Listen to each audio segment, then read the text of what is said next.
Hey everybody, Captain B-Nard here with your BHDL1 playoffs preview, and I am going to be joined in this video, by none other than the head of the Battle Hub Draft League himself, that is Viradu. So welcome, Viradu.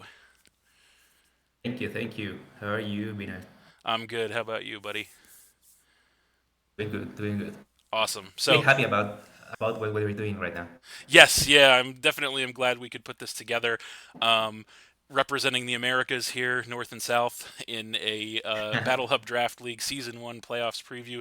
And just I have to say this for those of you who might not know, as I mentioned, Viradu is the head of the Battle Hub Draft League, but he is also known as Biradu from the Discord server. Go ahead and join the Discord server. It's the best place to go for Pokemon Scholar and Violet Wi-Fi battles right now, in my humble opinion. There is a link in the description down below. I've also noticed that only 36% of people watching this video right now are subscribed, so just double check you're subscribed because YouTube likes to unsubscribe people.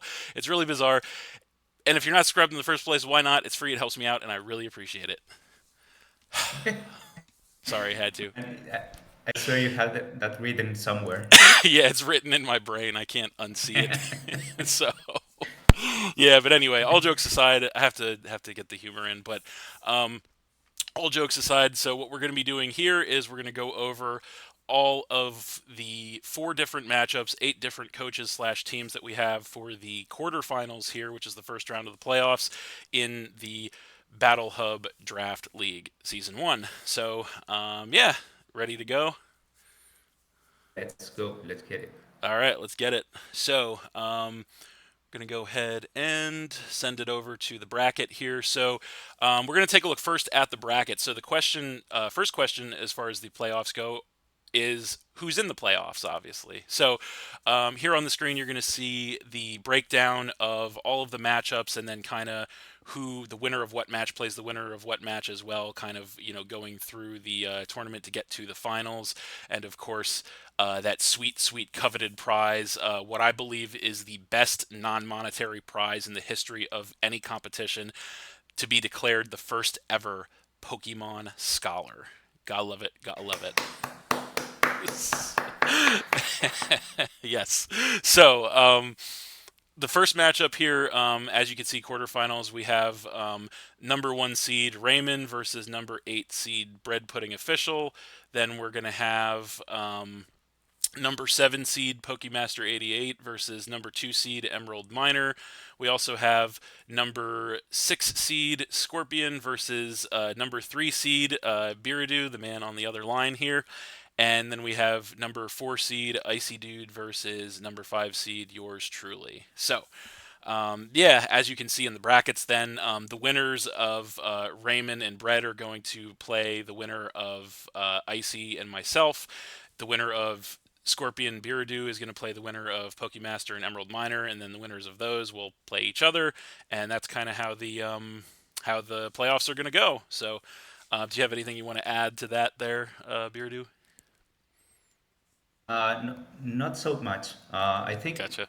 oh, the thing is that one and two seeds only fight each other if they get to finals. So that's interesting. That's fair, I think, because they were the most consistent on the season. So Yes. that's cool. Yep. Yeah, I think everything here is pretty standard. Eight-person bracket tournament. And I agree completely with that. It definitely makes sense. And so yeah, only one can win that coveted title of Pokemon Scholar. So having said that, we're going to go ahead and move along then to looking at our first quarterfinal matchup here. And that is going to be the matchup of Raymond, who is, of course, the number one seed, versus Bread Pudding Official, who is the number eight seed. So here on the screen, we have this graphic. These following four graphics will be provided by Mr. Biradu himself here, so thank you for that.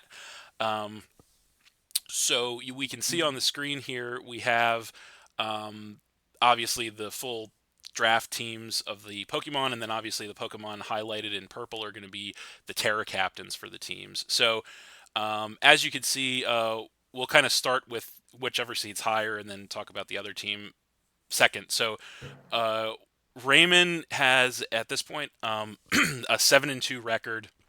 So he's only lost twice this season, and I think it was really interesting how Raymond kind of got to be the number one seed in this league because Raymond was not the number one seed in any week, I believe, of this entire season up until the final week. So he was never The final one exactly. So he took was over. never the number one seed. It was actually Emerald Miner was pretty much undefeated most of the season of the first 7 weeks. And then closely nipping at his heels was you with only one loss. So Mhm. it was pretty much you guys the entire season at number one and number two. And then due to the fact that both of you took losses in your week 9 matches, I think, including I think your week 9 match was against Raymond, wasn't it? Yeah, it was against him. He swept me with his Sandy Shocks. Mm.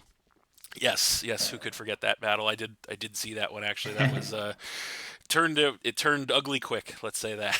But Yeah, it did. It did. however, I have my own theory about that, which we'll get into later, partially. So which might partially excuse you a little bit from that loss. So, um, but yeah, so he's got a really solid team here, as you can see.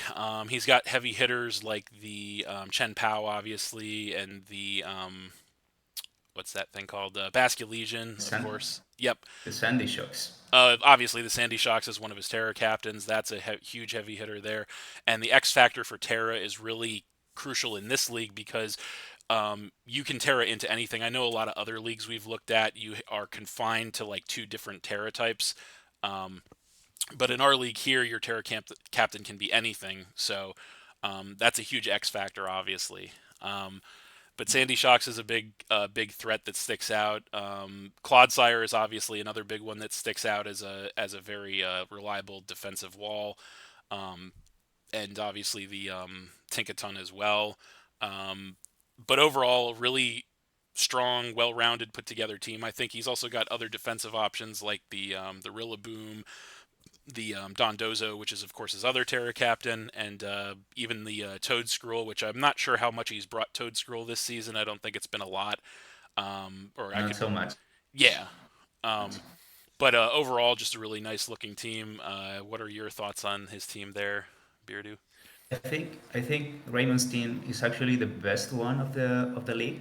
Okay. He managed to draft a really solid defensive backbone in the Hmm. form of Clodsire and Dondoso, both unaware mons.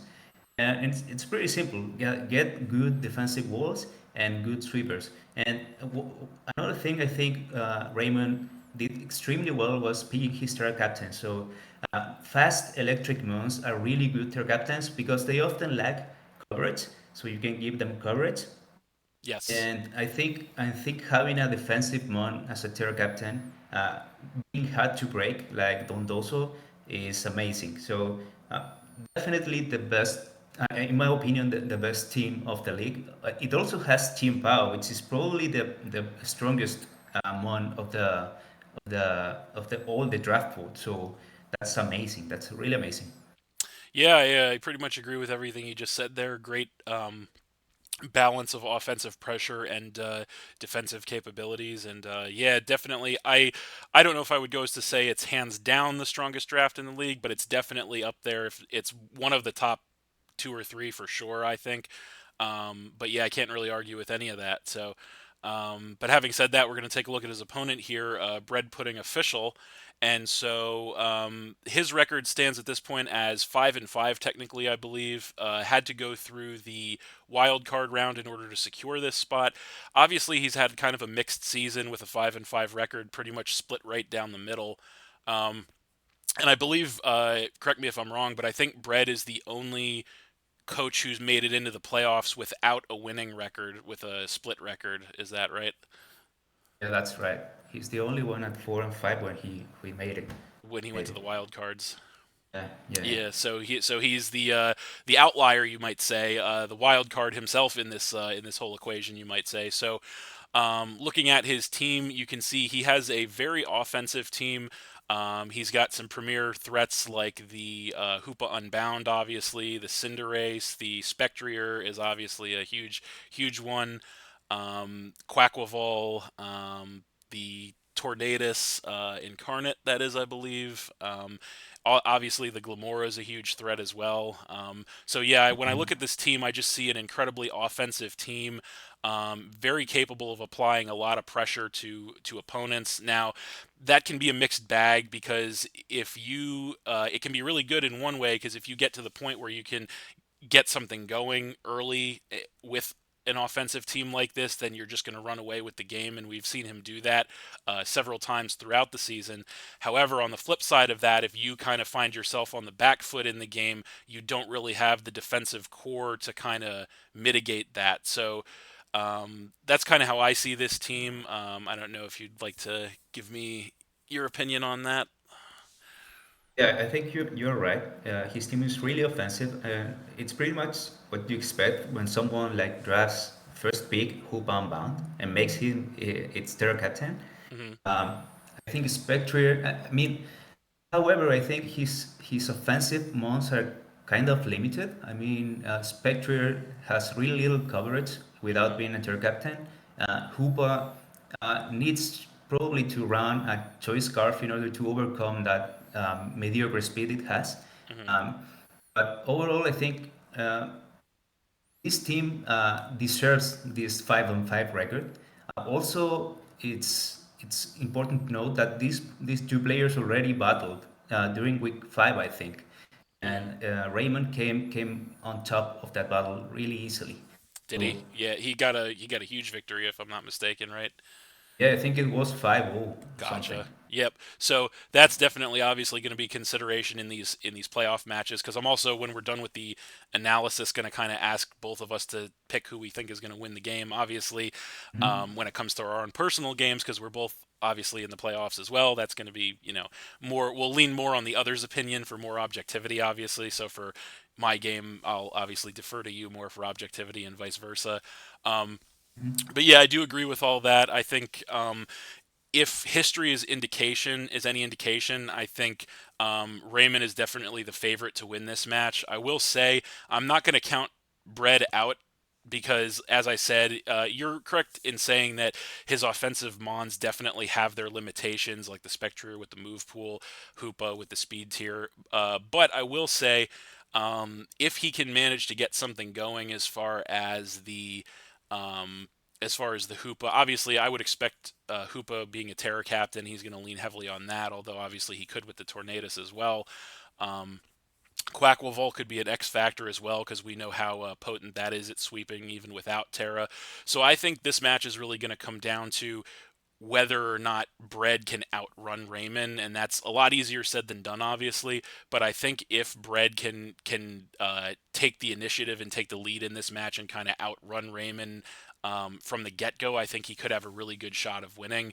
But having said that, I feel like the odds are definitely in Raymond's favor, especially since they've battled previously. So my money for who's going to win this one would definitely be on Raymond.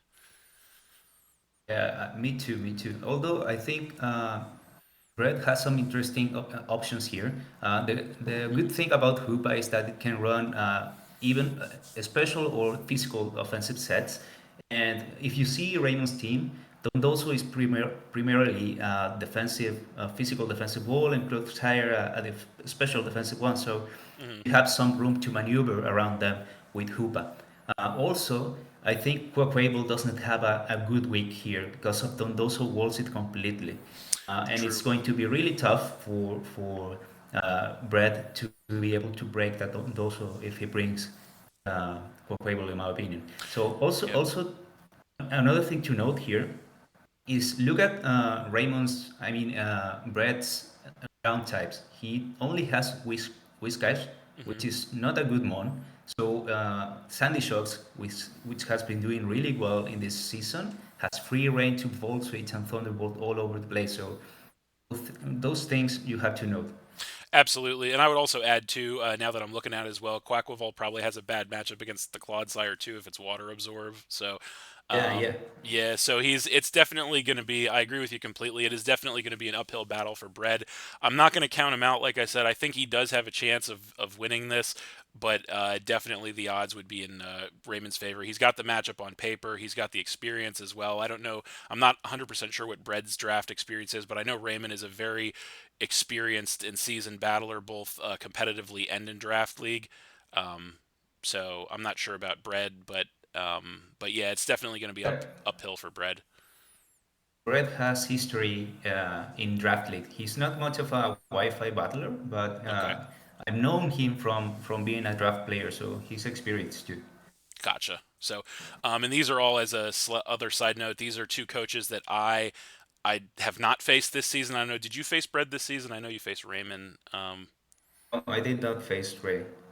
I mean Brett. Bread. Gotcha. Yep. So, personally speaking, I don't think I've battled either one of them, so I can't weigh in from that perspective either. But yeah, I would just close this one by saying that it's definitely going to be an uphill battle for Bread. I think he can win this. It is possible, but he's going to have to be very careful. He's going to have to pick the exact right six Pokemon to come into this game, and he's also going to have to pick his Terra captain and strategy very carefully, and he's also going to have to get the match started quickly in order to get it done. But yeah, it's an uphill Mhm. battle, but I think he has a chance. It would be my assessment, and I think Raymond's my pick to win at the end of the day would probably be Raymond.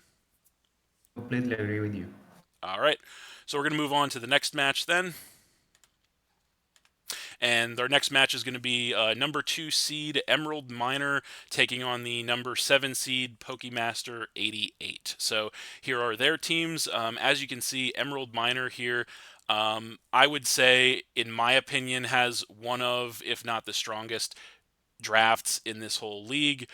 You can see he has those huge heavy hitters like the Dragapult. He's got the Enamorus, which I don't know how much use of Enamorus he's actually made this season as kind of a side note, because I know he's brought Enamorus a lot less than I thought he would to this season. Um, but that Only got aside, it three times. Three yeah, times. yeah. So he's made a lot less use of that Pokemon than I thought he would, because that thing is an absolute threat in every sense of the word on the in the battle. So I'm not 100% sure why he drafted such a high point value Mon so high and hasn't really made much use of it. I know this is kind of a tangent side note, but yeah, that is one side note. But aside from that, he has some really premier defensive Pokemon too. He's got the Ting-Lu, the Slowbro, the Rotom, the Forretress, Alolan Muck, obviously. He's also got that huge, the Paldean Tauros is a nice offensive option too. That's a Blaze form. And then he's got that huge X Factor in the Ditto, which I don't think he's really made too much use of the Ditto this season either, but the Ditto is a huge X Factor in any draft league battle, because you have to be very wary of setting up against that thing. Um, Also, as you can see, he's got 3 Terra captains. I think I'm not sure how many, because everybody has either 2 or 3 Terra captains in the league. I'm not sure how many twos and how many threes made it in, but we'll see that as we go on. But both of these coaches have 3. So yeah, Emerald Miner, as we mentioned, his Terra captains are very well placed, I think, as well, just because he has. The Pokemon he has assigned as Terra captains benefit greatly from the ability to Terra. So, Emerald Miner, as I mentioned, as I alluded to before, was basically the front runner in this league the entire season. He started the season, if you want to say started, because it was almost the entire season. He went almost the entire season undefeated. He made it to 7-0. And then, in my opinion, he kind of, not to insult the guy or anything, but I think he kind of slacked off the past couple of weeks because he knew that he was locked in the playoffs. Kind of probably assumed he was going to be the number 1 seed because mathematically the numbers were in his favor. And I don't think he took um, his last couple of weeks as seriously as he took the rest of the season of the league. So I'm actually going to chalk up, um, in part, his losses in the last couple of weeks here to not putting as much effort forth. I don't know if that's true or for a fact or not. I'm just speculating. But that kind of is the sensation that I was getting. Um, but nonetheless, just an incredibly strong draft team, and obviously number 2 seed for a reason. But I'll turn it over to you for more on that. I think this is another really strong team, as you mentioned. He also has arguably another of the best monsters for draft in the form of Dragapult. Hmm. And I'm as surprised as that he didn't bring Namorous more to the battle. His Terra captains are well placed. I think that Rotom is amazing as a Terra captain Hmm. because Rotom is really it's another electric type which I mentioned often needs coverage, but it's so versatile, man. So versatile. He can Absolutely. run many different sets with that. He also you see, well, he has a really hazard stacking team in the form of Forretress, Team Blue, and even Mug. I think can set toxic spikes if I'm not mistaken. I So, think so. Yeah. um, yeah, he also can spin block with Dragapult. So that's not to be discounted. Um, Yes. a more defensive team that we saw in the previous slide. I think it's really good. Yeah, I think his team is definitely more defensive than offensive. However, he does have some pretty good offensive options. And another thing, I'd be remiss if I didn't mention this is definitely don't discount that Articuno as Terra Captain either, because I can tell you firsthand that's nothing to play around with. But yeah, so I having mean, shedding that awful weak typing that Articuno has, it's amazing. absolutely, yeah, 100%, and even the Lycanroc midday form. Um, Again, that pure rock typing not super useful, so definitely benefits from Terra greatly. So very well put together. Like I said, for my money, I think this is definitely one of the top drafts in the league. But having said that, he's going to be going up against Pokemaster 88, who slid into the number 7 spot via a wild card. Now, that was an interesting situation because Pokemaster was actually tied in a four-way tie with the exact same record as three other coaches, one of which was myself actually, and so he unfortunately got tiebreakered out of getting a guaranteed spot in the playoffs, and that's why he got knocked into the wild card. Nearly lost his wild card match actually to a player with a 3-6 record, I believe. So that was kind of a shock.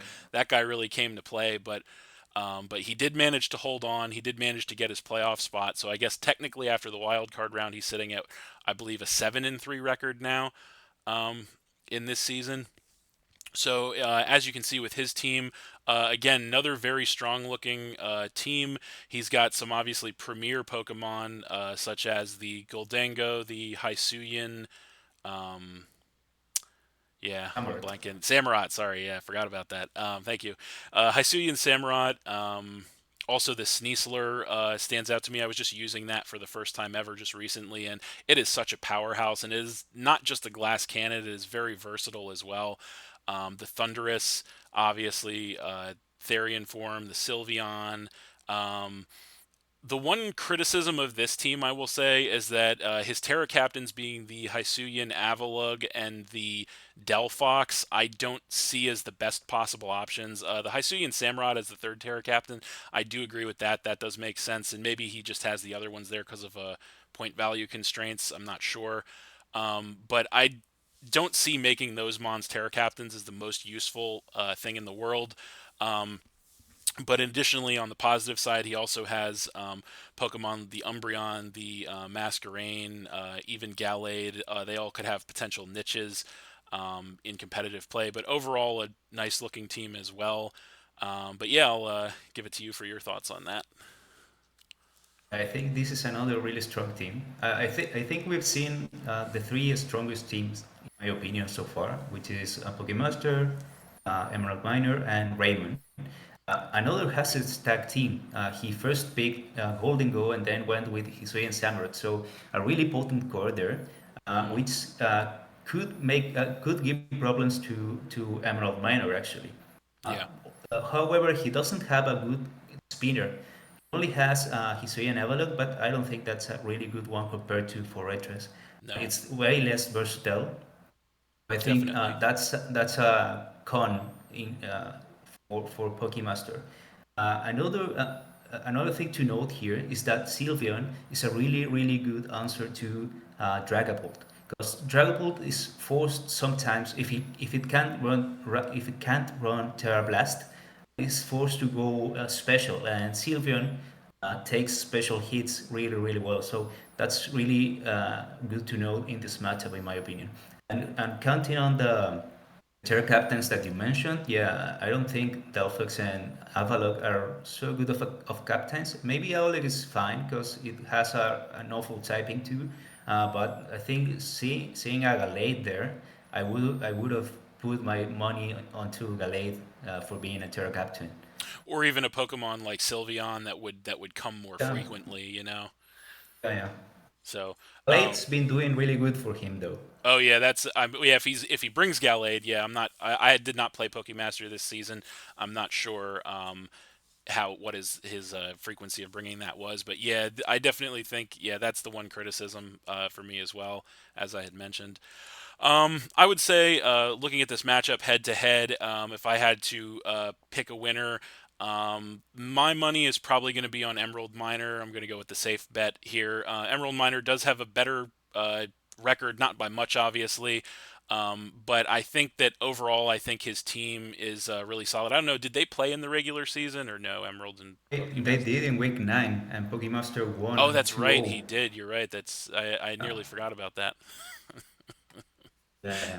So, So they have history, mhm. but as you mentioned, Emerald Miner was probably not taking it really, really seriously because it was really likely that he was going to face Chris and Scorpion during playoffs, which are the both losses he took. Yes. Yeah, so I agree with that. I had mentioned that earlier, but I will reiterate that because I agree 100%. I think, and I would not go as far as to say that he didn't care about the games, because I'm sure he did. But at the same time, again, for him, I think he was not taking it as seriously as he could have because of the fact that he was already locked into playoffs. He was undefeated for the first 7 out of 9 weeks of the season. So I'm going to stick with Emerald, though. I think if you're looking at these matchups, I think Emerald Miner is my money's on him to win this one just due to that fact. Because I think that even though he lost that one, like I said, probably, or like we had both said, probably not taking it as seriously as he could have. Now, obviously, in the playoffs, it's sudden death. So you have to take the game seriously, or if you lose and you're out, you know. So yeah, I would if I had to pick a winner, I would pick Emerald Miner. How about you? But this is really tough. Of Because of the record, I think Emerald Miner is favored, but I think the teams are pretty even. Yeah. Both have their merits. If for teams, I would give it actually to Pokemaster. All right. Fair enough. And then I guess I had forgot to mention this, but I wanted to mention this earlier. So I played Emerald Miner this season. I did lose to him in the infamous week two uh, loss that we don't need to relitigate here.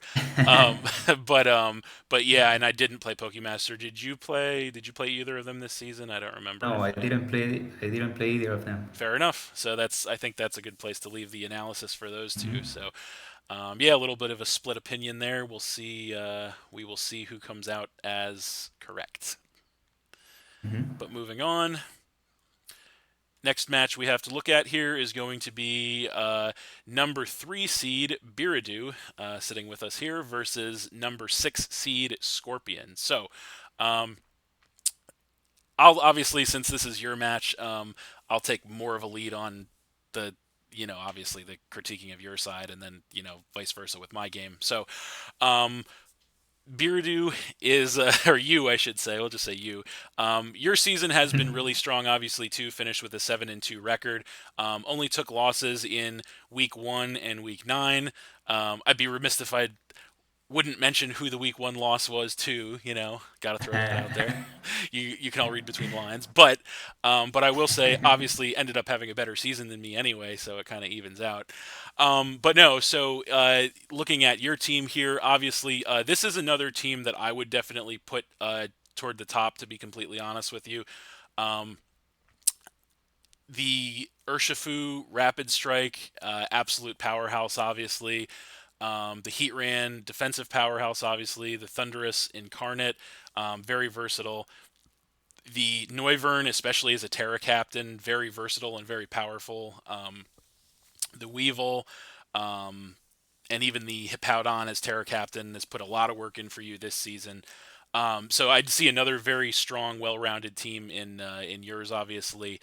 Um, yeah, I don't really have too much else to say about it. I don't have much of a criticism or critique of it. But obviously, I don't know if you would care to weigh in on your own team or not.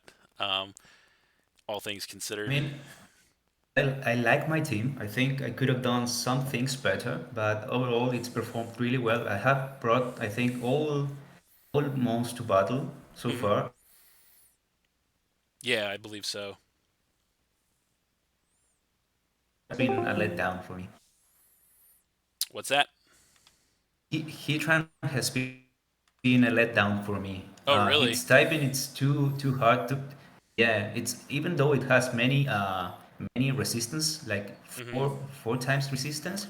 That four times weakness to ground is really a pain when people can see it coming. So It can be hard to it's play been around. Yeah, for sure. yeah, absolutely. The other Yes. one that surprised me really good is Gloking. Gloking has been a menace all season. Yes, absolutely. Yeah, I would say I thought you were going to say Hippowdon actually, because I Oh, think I love my Hippo. I love my Hippo. I was going to say I think the Hippowdon has probably exceeded your expectations this season. Absolutely. Yes. So, but yeah, very versatile. You have a good balance, I would say, of offensive and defensive pressure that can be applied there. And like I said, I think Terra captains are very well placed in Noivern because of obviously the choice specs. Terra normal boom burst just wrecks everything. And then the Hippowdon is the X factor, obviously. So, um, but yeah, we're gonna move on to the opponent for you, and that is going to be Scorpion, obviously. So, Scorpion's team is another powerhouse. So I know you said your top three teams said were um, Remaster Raymond and Emerald Miner. Pokemaster and Emerald Miner were your top three teams. My top three teams are actually Raymond, Emerald Miner, and Scorpion. I think I really like Scorpion's team. I think it is very well put together. He has a lot, again, a good combination of Pokemon that apply offensive pressure and defensive pressure. So, obviously, the Great Tusk, the most overused Pokemon of Gen 9 so far, bar none. Obviously, the Iron Leaves, which is insane as a Terra Captain. I'm a big fan of Iron Leaves. I was even before, obviously, seeing what Scorpion could do with it. Um, the King Gambit obviously speaks for itself. The Rotom Wash speaks for itself as well. The Hydreigon, even stuff like the Doxbun. Um, Barrascuda put in a lot of work. FKA, a Philadelphia Pidgey. Barrascuda had to throw that in there. But yeah, I'd say the only real criticism I have of Scorpion's team, I think it's well put together. Again, would kind of be from a Terra Captain perspective. Although he has made good use of his Terra Captains now, I think the one criticism I'll have of every team as far as their Terra Captains go, and you may think it's a little hypocritical based on the way I have my Terra Captains set up, but I would probably like to see Mons that he plans on bringing to battle more as the Terra Captains, because I don't think he really brought Venomoth much this season, if I'm not mistaken. Um, and I don't know how much. He brought it only once, I think. And then Driftbloom, I don't know that he's brought that too much either. I know he brought it against me actually when we played, but and it Only actually, wants to. yeah, it Only was, wants to. and it actually was the one he terrored against me too, ironically. Um, Yeah. but yeah, so Mons that you only bring once, like once in a 9 week season, to me, like there's probably better allocation of the terror resources than that. But all in all, yeah, I think it's a very good team. How about you? I mean, I like it, but I don't like it that much. I think Okay. I know Scorpion for a while, and he loves his hyper offensive teams. So you can see he tried to do that here, even with the choice of his Terra captains. I mean, Iron Leaves and Venomoth are both set up ones that want to run hyper offensive. So that's one criticism. I think you can't in I mean in OU you can get away with it, but I Right. think if you start falling behind with this team, you're going to have a really tough time coming back from that. So that's one criticism I had because you have a defensive mon in Great Tusk, but what's the specially defensive one? Rotom Wash probably, Yeah. and it's not that bulky in my opinion. Gotcha. Fair enough. Mhm. Yeah, the other thing I I'd think go ahead. Sorry, go uh, ahead. so, so Yeah, I think Barraskewda, picking up Barraskewda after you left it was a really good play because his speed tiers were really crunched between 110 and 80. There was nothing faster, and there's nothing below that. So Right. getting that speed boost, that speed control, has been good for him, and I think has been good for the team overall. I would agree. Yeah, I would also say I think the one thing looking at this team, the one thing that I think he would have benefited from is if he could have grabbed. I know there's like virtually none of them in this game, but if he could have grabbed like a sticky web user, that would have really benefited his team a lot. Um, just because of the speed control that you were talking about. But yeah, the other thing that I didn't mention was also the mole trace has been now it does suffer from bad typing unfortunately, but that has been an X factor I think in several games as well. So, but yeah, I think I like this team a little more than you, but I think it's still a good team. I will say I did play both of these coaches this season, and I actually did defeat both of them. Not trying to brag, just doing the same thing that we always do, talking about. I know you played Scorpion as well in one of the weeks. I forget what week that was, but you played him. I So think it this was five. okay, but yeah, and you beat him pretty bad, didn't you? If I'm not mistaken. Yeah, 5-0. Gotcha. So, all things considered in this match, I would actually have to say, even despite the fact that I like, in my opinion, Scorpion's team is actually top three in this league. I would have to go with you actually to win this match if I were a betting man, just because I think your team matches up pretty well against his on paper. I also think that obviously history speaks for itself. You've got that victory against him. Um, Back in week 5 or 4 or something like that, toward the middle of the season. And maybe I'm reading too much into this, but I will say that I think that um, the because of that loss that he took to you, that actually, if I'm not mistaken, kind of started the little losing streak that he's been on. Because one thing we neglected to mention, we mentioned your record at 7-2, Scorpion's record at 6-3. Was a very interesting way for him to get there because he actually won his first 3 matches, then lost his next 3 matches, then won his final 3 matches to get to that Yeah. 6-3 record. But I have to point out that when he went on that losing streak in the middle of the season, you were the one that kind of started that because you defeated him in that game, and then he lost to me the following week, I believe, and then he lost to somebody else the following week after that. Um, so I think there's one of two ways to read this. One way to read it would be you might have his number. The other way to read it would be he's going to be out for revenge. And I think both of them might actually be true here. I think there's a chance you might have his number just because, like I said, I think your team matches against his very well on paper.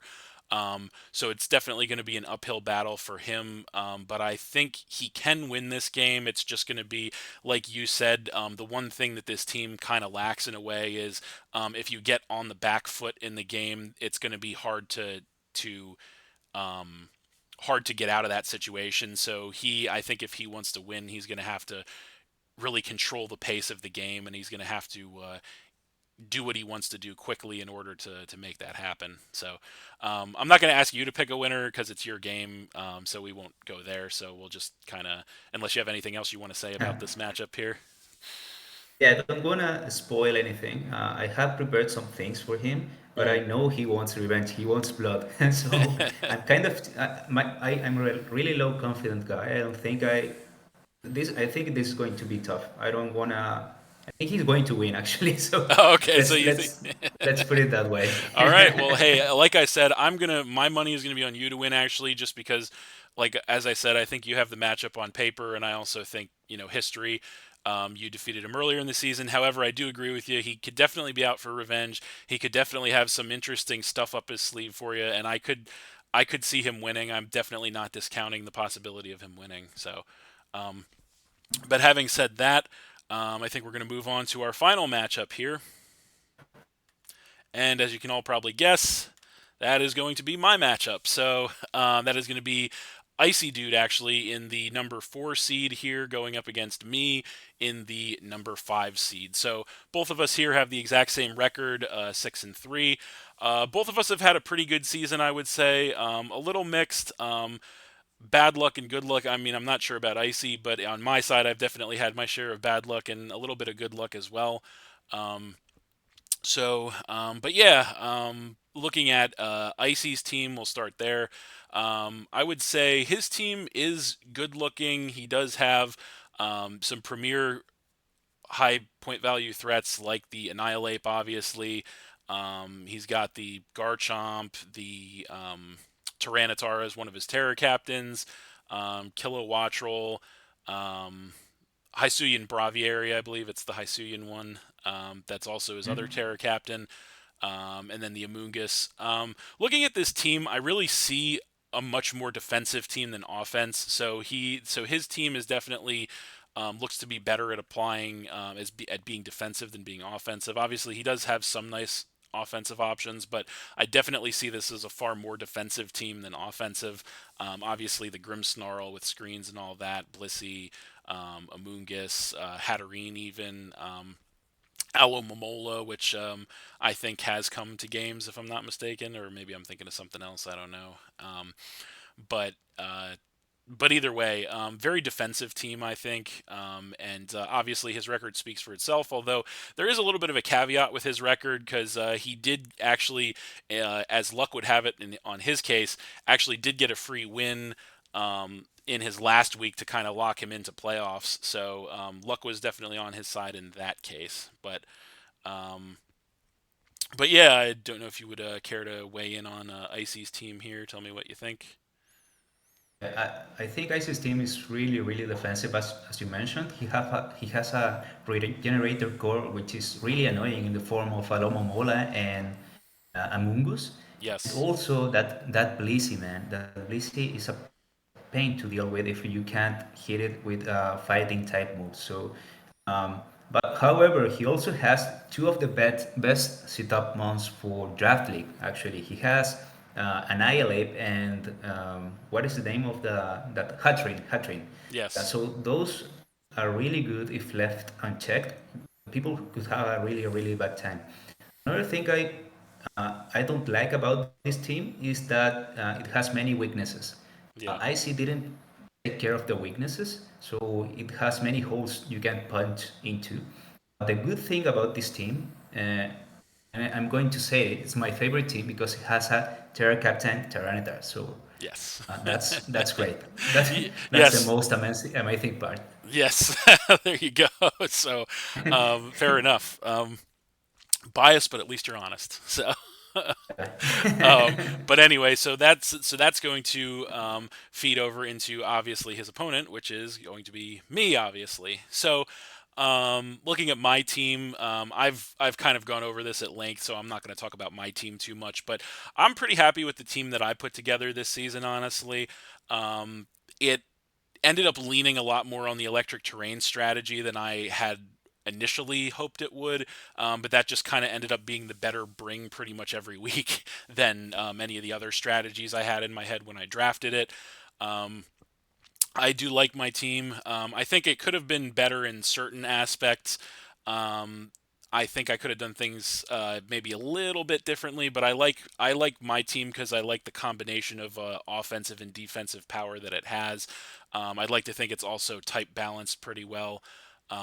But yeah, I'll turn it over to you because, like I said, I've already talked about my team kind of at I, length. So I really like your team too. I think I like that electric terrain core you managed to draft and love these Terra Captains actually. I didn't really like the change you had made before, but now that you change it back to Arcanine, I think it makes much more sense because of that flash fire ability giving you one immunity. So um, I think that's a really good change you made.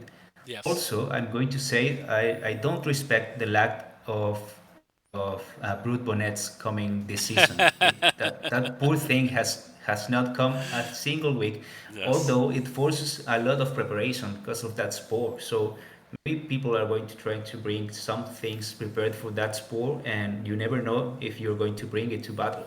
exactly. Also, Slowking has came really a few times this season too, which is surprising considering that Mon I think is one of the strongest defensive mons on all the draft boards. So that's one thing to note. Yeah, And I think your first pick was top notch. Probably It's really undervalued. Really, the Iron Moth, but I think its coverage, its versatility is amazing. I think it's really really good. Well, thank you. I appreciate that. And yeah, I do agree with you. I will say, don't get me wrong. I had definitely heavily considered bringing Brute Bonnet in a lot of weeks, to be honest with you. Um, it just kind of like I had kind of alluded to before, there are a lot of Pokemon on this draft team that I wanted to bring a lot more, like the Brute Bonnet, the Arcanine, the Espathro are probably the top three Pokemon that I really wanted to bring more than I have. Um, the Slowking, I picked that up like almost midway through the season, so that's probably why I haven't brought that thing too much. Um, but yeah, I do agree with you as well. I did make a mid-season Terra Captain change that ended up kind of biting me in the ass on more than one occasion when I kind of went on a little bit of a mini losing streak myself, which led to kind of the mixed season that I had, although overall positive, I think. But yeah, I like obviously the combination of the Arcanine and the Hawlucha as Terra Captains have served me pretty well, I think. Um, and so, I'm going to say a thing though. Uh, yeah, go ahead. Wigglytuff has come 3 times. Yes. Bonnet zero, zero.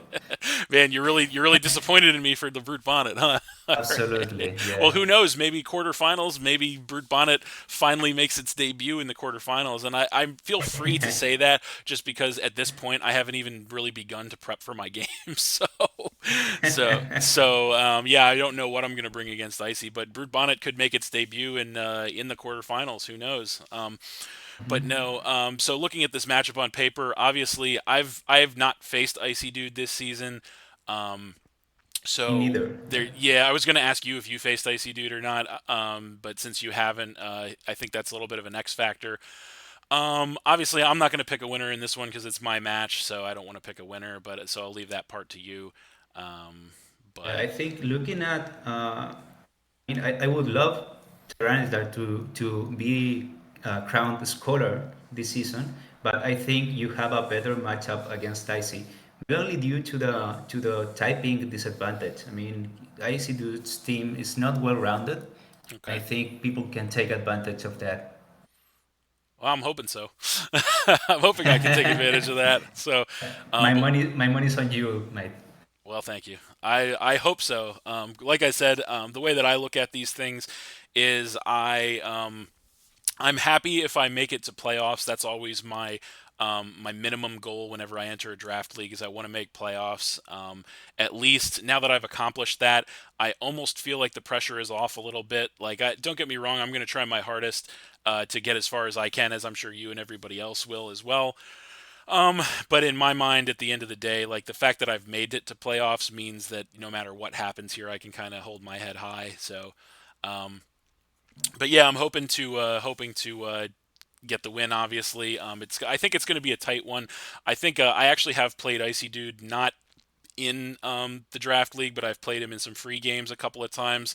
I think we're kind of split down the middle, although I believe those were timer games just because the 20-minute timer sucks. Yeah. But yeah, it's definitely going to be an interesting, in my personal opinion, and I'm not just saying that because this is my game. I think this is probably the closest of all of the playoff matches, to be completely honest with you.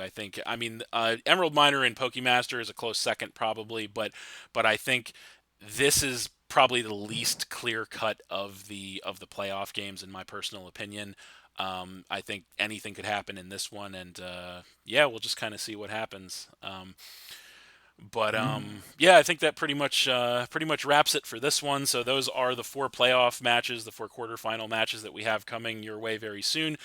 For all my uh, watchers watching this, I am going to be getting my match because unfortunately, Icy Dude is in a drastically different time zone than me. So it'll probably be like the last quarterfinal match that happens is me versus Icy Dude, but it is going to happen sometime within the next week, I think. And yeah, we're going to take it from there and see what happens. Good luck to all of the coaches in the quarterfinals and the playoffs here, and we'll just kind of see what happens. Have Yeah, anything I'm going to be streaming my battle against Scorpion, and if I get further into the playoffs, all the playoffs are going to be streamed on my part. My nice? match is going to be probably next weekend too, because of time different zones. But um, yeah, I'm excited. I want to do I want to make it at least into finals, because this is my third draft league, Okay. if I remember correctly. And first one I got to quarterfinals, second to semifinals. So finals is the goal now. Gotcha. Hey, that's a good way to look at it. Just keep on moving up the ladder, right? So, Uh yeah, huh. I'm hoping I can get as far as I can. Like I said, I'm happy that I made it to playoffs, but obviously I want to go as far as possible. And yeah, we'll just see what happens. So stay tuned for all of that. But yeah, I think that'll do it for this one. So thanks for watching again, everybody. Hope you all enjoyed. Please hit that like button, leave a comment, and/or subscribe if you did enjoy, and stay tuned for more new videos in the future coming your way very soon. The quarterfinals of the BHDL1. I would like to thank Viradu, also known as Biradu, yada yada yada, for joining me for this video. So thanks for signing on to give the analysis with me. I appreciate it. Oh, thank you for inviting me. No problem, man. And good luck in the quarterfinals. Who knows if we both win out, there could be a rematch in the finals here between the two of us. Who knows? It could happen. Let's do it. Let's do it. Yes. All right. So, yeah, that's it, and we'll see you next time.